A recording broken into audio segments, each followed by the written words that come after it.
Hello everyone, welcome to Muskan fry channel. चलिए start करते हैं आज हमारे daily current affairs.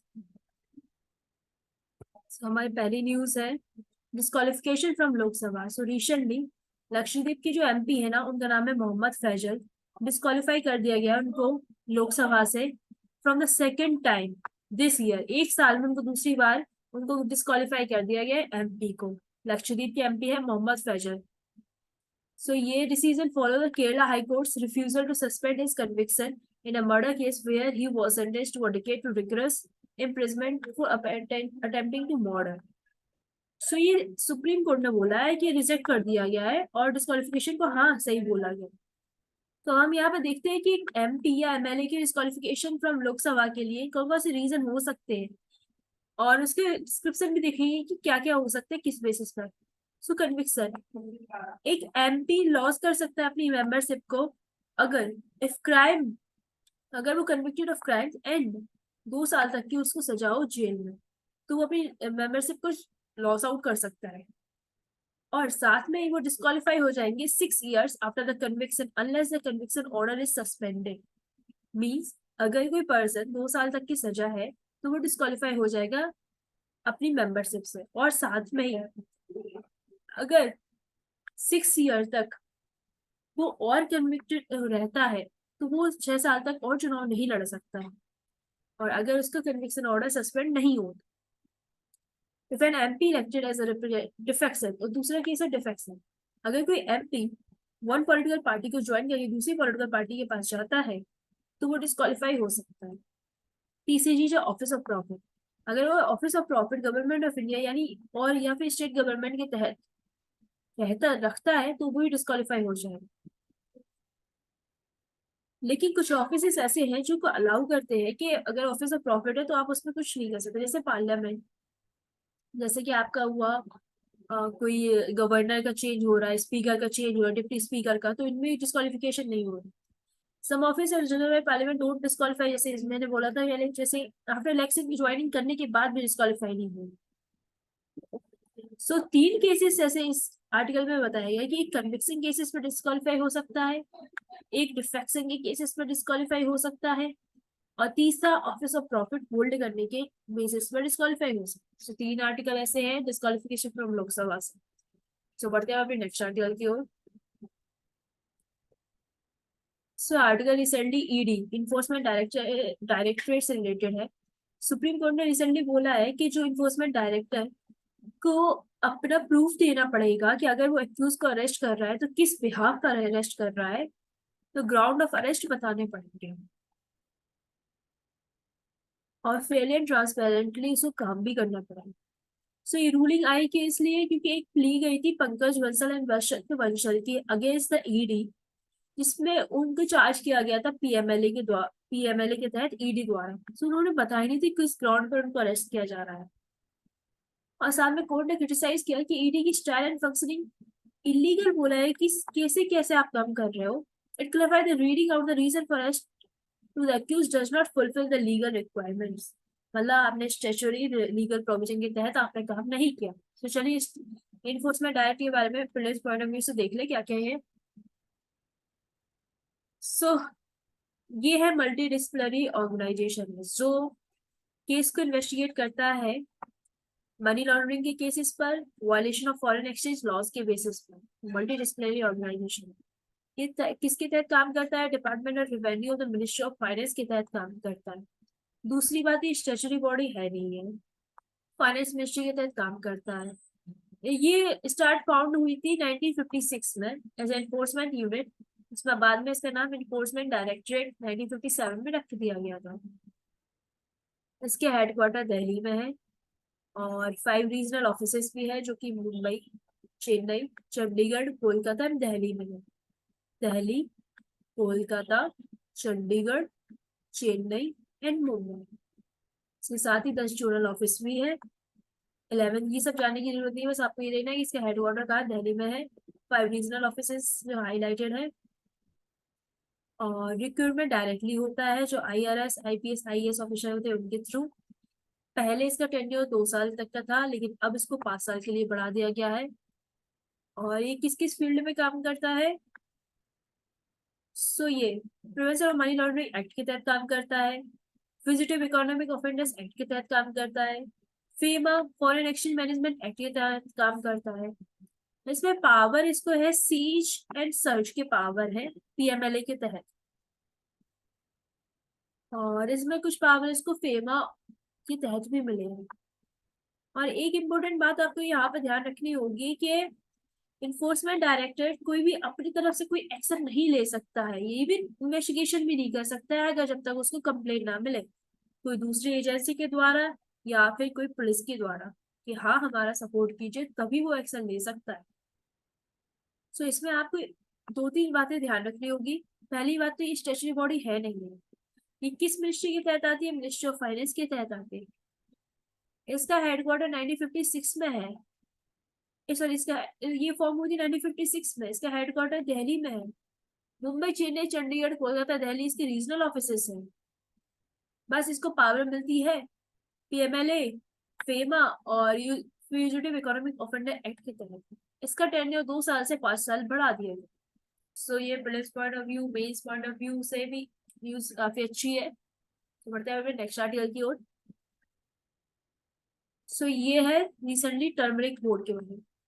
Indian government से बहुत टाइम से हमारे जो टर्मरिक फार्मर्स है वो प्रोटेस्ट करते हुए कह रहे हैं कि उनके लिए नेशनल टर्मरिक बोर्ड बनाया जाए। अब ये टर्मरिक बोर्ड बजाने से उनकी जो टर्मरिक फार्मर्स हैं उनको राहत सी सांस मिलेगी। ये बोर्ड आएगा यूनियन कॉमर्स मिनिस्ट्री के तहत, कॉमर्स मिनिस्ट्री के तहत आएगा, जो कि development and growth of turmeric and turmeric related product के लिए काम करेंगे। दूसरी बात आप देखोगे ये India as a leading producer है एंड एक्सपोर्टर भी है टर्मरिक इन द वर्ल्ड। हम लोग लीडिंग प्रोड्यूसर है और एक्सपोर्ट भी बहुत अच्छा खासा पहले नंबर पर है इन वर्ल्ड में। टर्मरिक के लार्जेस्ट प्रोड्यूसिंग स्टेट्स की तरफ देखा जाए तो महाराष्ट्र, तेलंगाना और कर्नाटक, साउथर्न 3 स्टेट्स है ना, इनमें अच्छा प्रोडक्शन होता है। 62% of share of world trade in turmeric में हमारा शेयर है इंडिया की तरफ से। और टर्मरिक एक स्पाइस मीन्स मसाला होता है जो कि कारकुमा लौंगा प्लांट्स की जड़ों से निकलता है। It is a relative of ginger, ginger की तरह, अदरक की तरह होता है। और कुकिंग में इसको हम लोग बहुत अच्छे से यूज करते हैं, लाइक सब्जी में, कोई मसाले में, कोई अचार वगैरह में इनका यूज किया जाता है। Turmeric is a deep golden orange colour है, it's a warm bitter taste होता है। और इसमें एक केमिकल भी होता है, इसको नाम होता है कर्कुमिन, जो अ, इसको तीखापन देता है और रिड्यूस स्वेलिंग। आपने देखा होगा जब आपको जुकाम वगैरह कुछ हो जाता है या फिर कुछ लग जाते हैं तो हल्दी का यूज करते हैं, क्योंकि ये एंटीबायोटिक भी होती है, एंटीसेप्टिक भी होती है। सो प्रिलिम्स पॉइंट ऑफ व्यू से अच्छी न्यूज है, किस मिनिस्ट्री के तहत है और प्रोडक्शन में कौन कितना आगे है और ये क्या यूज में आती है, ये रूट से निकलती है। सो बढ़ते हैं नेक्स्ट आर्टिकल की ओर। और हाँ एक और चीज, अभी अभी जैसे कि 2022 में या 2021 में यूपीएससी ने टी बोर्ड के बारे में पूछा था, ऐसे हो सकता है कि ये टर्मरिक बोर्ड के बारे में भी पूछ ले। सो आप ध्यान रखिएगा इस न्यूज को।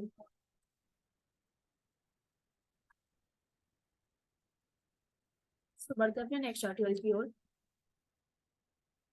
सो आर्टिकल रिसेंटली है पाम ऑयल के लिए। तो इंडियन गवर्नमेंट ने पाम ऑयल प्रोडक्शन को ट्रिपल करने के लिए बाय 2030 तक एक national oil palm mission launch किया था कि हमारे डोमेस्टिक एडिबल ऑयल जो कंजम्पशन बढ़ता जा रहा है अराउंड 30 मिलियन टन्स बाई 2030 तक हो जाएगा, उसके लिए नेशनल ऑयल पाम मिशन की शुरुआत की गई थी, जिससे हमारा प्रोडक्शन भी बढ़ेगा, एक्सपोर्ट भी बढ़ेगा, क्योंकि हमारा आधा से ज्यादा खर्चा पाम ऑयल इम्पोर्ट ही में चला जाता है। सुबह ये है कि मेजर पाम ऑयल स्टेट्स है Andhra Pradesh, Telangana and Kerala. Southern states है जो कि अराउंड 98% प्रोडक्शन को हेल्ड करते हैं। पाम ऑयल एक एडिबल वेजिटेशन ऑयल है जो कि comes from the fruit of oil palm tree के फ्रूट से निकलती है। वेजिटेबल ऑयल भी यूज करते हैं। और बस ये beauty product, food manufacturing, biofuels, cookies इन सब में यूज में भी आती है। आप ये चीज याद रखिएगा, नेशनल ऑयल पाम मिशन है। तो मैं कंजम्पशन बढ़ जाएगा 30 मिलियन टन बाई 2030। पढ़ते हैं अपने नेक्स्ट आर्टिकल की ओर। Coral reef breakthrough. तो recently international coral reef initiative, global fund for coral reef and high level climate champions ने एक इनिशिएटिव लॉन्च किया है जिसका नाम रखा गया है local coral reef breakthrough. ये इनिशिएटिव एम करता है कि एटलीस्ट 1,25,000 स्क्वायर किलोमीटर तक जो हमारे shallow water tropical coral reef फैले हैं उनको हम लोग सेफ गार्ड कर सके, उनका बचाव कर सके, उनका प्रोटेक्शन कर सके बाई 2030। इन्वेस्टमेंट कितना लग रहा है? $12 बिलियन।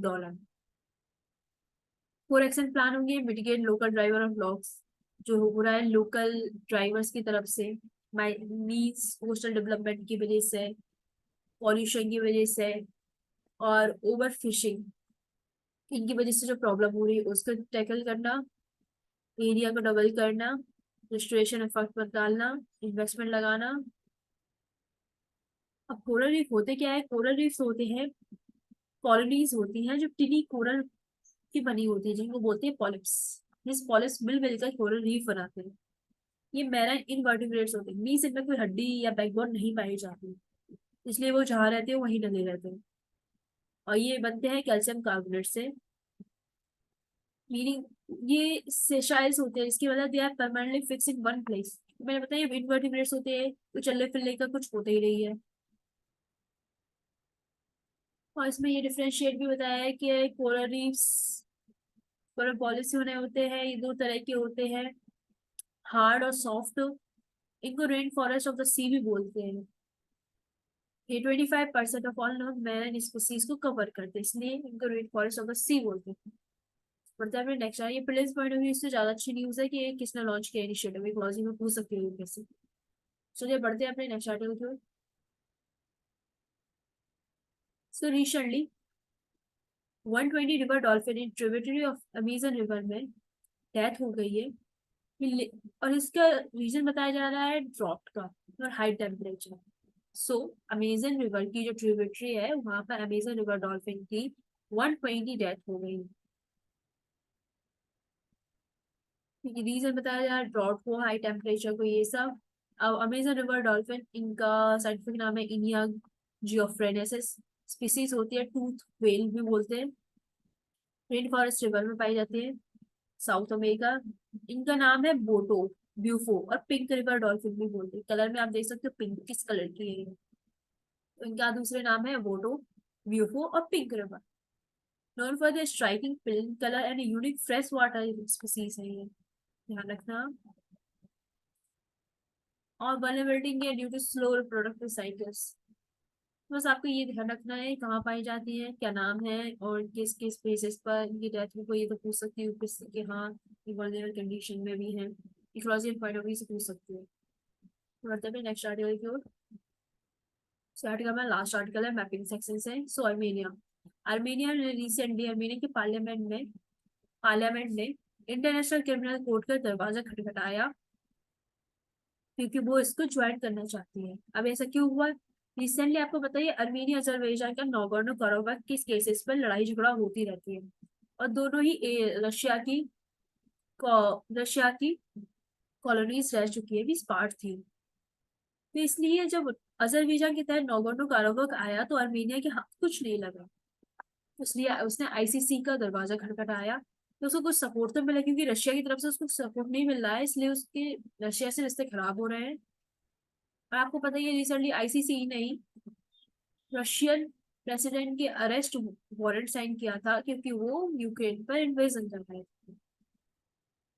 सुबह अर्मेनिया की कैपिटल है यारेवन। इसकी लोकेशन देखोगे तो आप ये लैंडलॉक कंट्री है, कोकस माउंटेनियस कोकस रीजन में लोकेशन है, एशिया। ये आप देखोगे इस साइड ये एशिया और दूसरी साइड ये यूरोप के बीच का एक एरिया है जो लैंडलॉक एरिया है। यारेवन इसकी कैपिटल है। और Armenia was the first state to adopt Christianity as its official religion. Armenian genocide भी हुआ था यहाँ पर during the World War first. इसको इंडिपेंडेंट मिली थी रशिया से 1991 में। सो लोकेशन आप ध्यान रखिएगा, लैंडलॉक कंट्री है।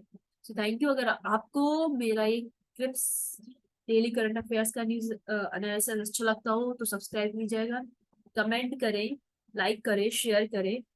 कोई सजेशन एडवाइस हो तो कमेंट सेक्शन में जरूर बताएं। So thank you, bye bye,